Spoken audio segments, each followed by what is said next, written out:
आप यीशु को, जिसने आपके लिए चंगाई दी, चंगाई दिया ना, चंगाई दिया, उसे कोड़े खाने से आपको चंगाई मिल गई। उसका अपमान हुआ तो आपको इज्जत मिल गया इज्जत। उसको बांधे तो आपके भी कई सारे बंधन खुल गए। वो बीमार हुआ, आप चंगे हो गए। और उसकी मृत्यु हुई, आपको अनंत जीवन मिल गया है। हालेलुया।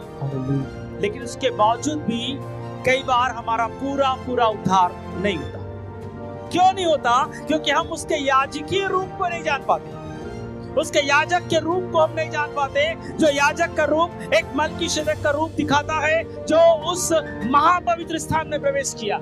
इब्रानी 9 उसका 12 पद को पढ़ना, और एक पद पढ़ना जल्दी से, इब्रानी 6 उसका 19 और 20 पद। वह आशा हमारे प्राण के लिए ऐसा लंगर है जो स्थिर और दृढ़ है और पर्दे के भीतर तक पहुंचता है। क्या लिखा है?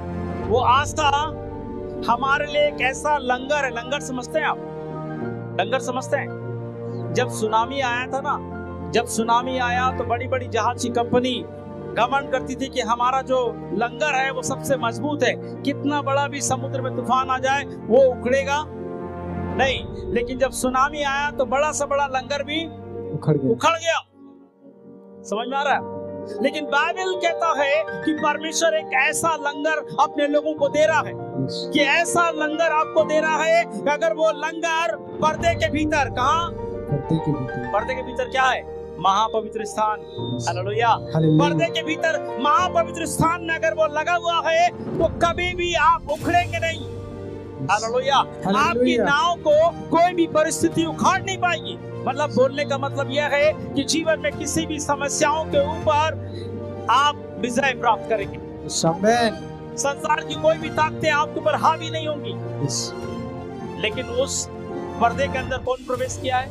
क्या लिखा है? जहाँ यीशु ने मलकीशेदेक की रीति पर सदा काल का महायाजक बनकर हमारे लिए अगुवे के रूप में प्रवेश किया है। यीशु तो क्रूस पे मर गया, वो मनुष्य था, लेकिन जो स्वर्ग में प्रवेश किया वो था महायाजक। हालेलुया। हर एक व्यक्ति जब दसवांश देता है तो महायाजक के साथ जुड़ता है। किसके साथ जुड़ता है? महायाजक के साथ जुड़ता है।